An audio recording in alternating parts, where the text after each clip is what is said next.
시청자 여러분 안녕하십니까. 김정기의 직필직설입니다. 오늘 주제는 대통령 문재인에게 관다.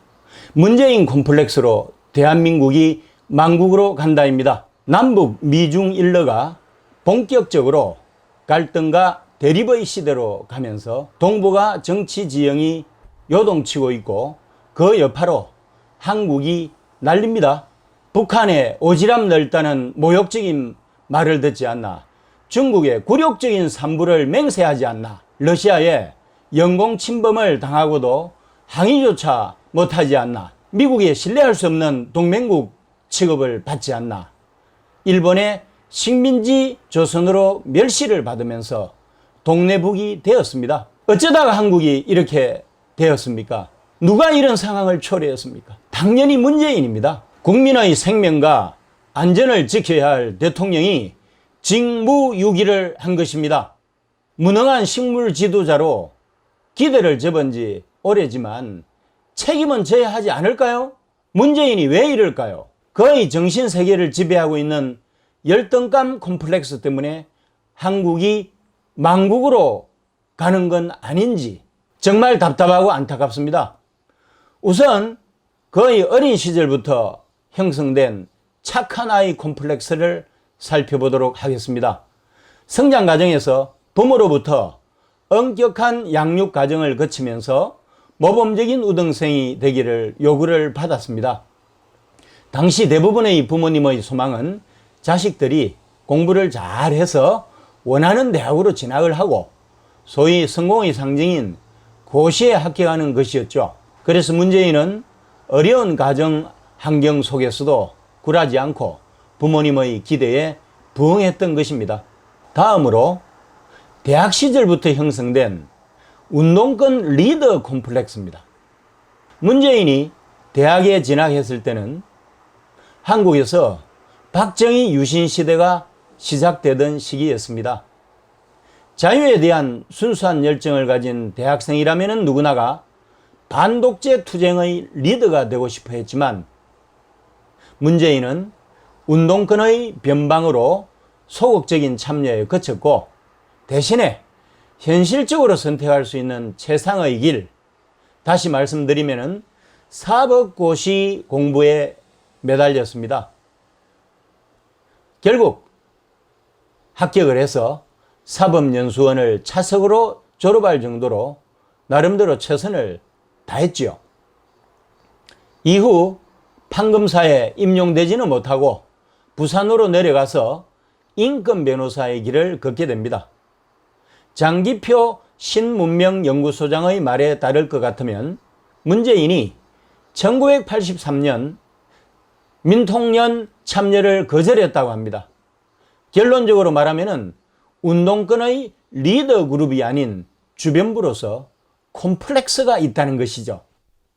문재인은 이런 열등감 때문에 더욱더 운동권 교리, 다시 말씀드리면 마르크스 레닌주의 또는 김일성 주체 사상 등에 충실하려고 하거나 이러한 교리에 경도된 운동권 리더 그룹을 전방위적으로 기용을 하면서 콤플렉스를 극복하려고 하는 것입니다.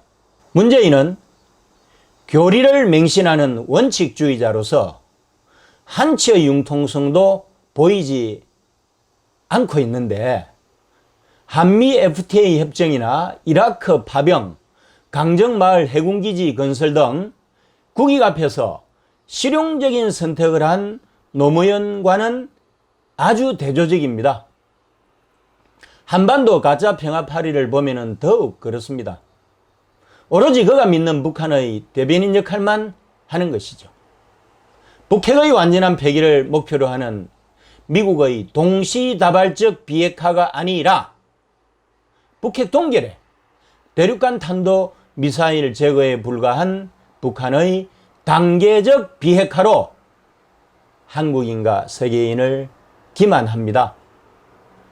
유엔 안보리 제재 대상인 개성공단 재가동, 금강산 관광 재개 등 남북 경협도 국제사회의 동의 없이 평화가 경제다라는 아주 이상한 논리로 포장을 해서 막 밀어붙이고 있습니다.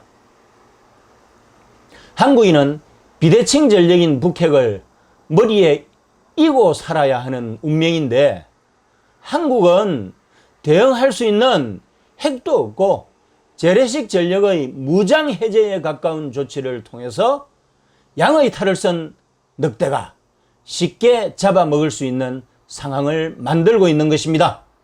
마지막으로 부모로부터 물려받은 독립운동가 콤플렉스입니다.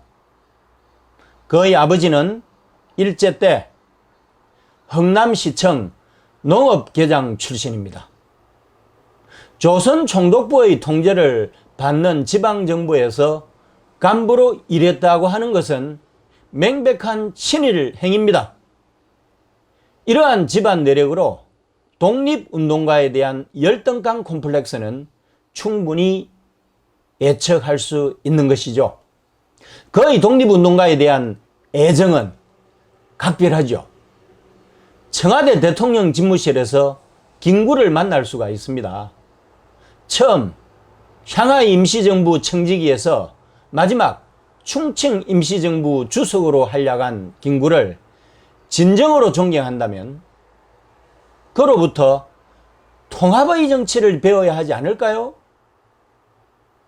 그리하여 시대착오적인 적폐청산의 이름으로 더 이상 국민을 분열시키지 않고 우리끼리의 대통령이 아니라 우리 모두의 대통령이 되기를 바라는 것은 저의 기우에 불과할까요? 매년 3.1절 현충일 강복절에는 기념사와 추도사 정치를 통해서 망언을 서슴지 않고 하고 있습니다. 특히 올해 3.1절에는 일제가 독립운동가들을 낙인 찍던 말인 빨갱이는 하루빨리 청산을 해야 할 대표적인 친일 잔재라고 규정을 하면서 말도 안 되는 역사전쟁을 시작을 했습니다. 현충일에는 일제 때 독립운동가로서 항일 무장투쟁을 했지만 해방 이후에 북한 정권에 고위층으로 참여한 김은봉을 독립유공자 서운을 추진하다가 반대 직면에서 철회하기도 했잖아요. 또한 최근에는 아마도 강복절의 절정을 보이겠지만 위안부 합의의 일방적인 파기와 일제 강제징용 대법원 배상 판결과 관련하여 일본하고 신뢰를 무너뜨리는 행동을 서슴없이 해대며 일본과의 총성 없는 전쟁을 시작했습니다. 요즘 한국을 보면은요, 대중영합주의가 판을 치는 이 땅의 민주주의가 진리인지 의문이 들기도 합니다. 민주정권의 정통성은 선거를 통해서 확보가 되죠. 이렇게 확보된 정통성을 통해서 권위가 부여됩니다. 문재인 정권의 출범은 그들이 말하는 촛불혁명을 통해서 광풍으로 이루어졌습니다. 5년 동안 위임받은 권력이 주류 세력을 교체한다는 기치로 민족을 송두리째 흔들어대고 있고 국제사회에서는 맹화의 길을 자초하고 있습니다. 과연 시한부 권력이 이대로 가도 되는 것인가요? 감사합니다.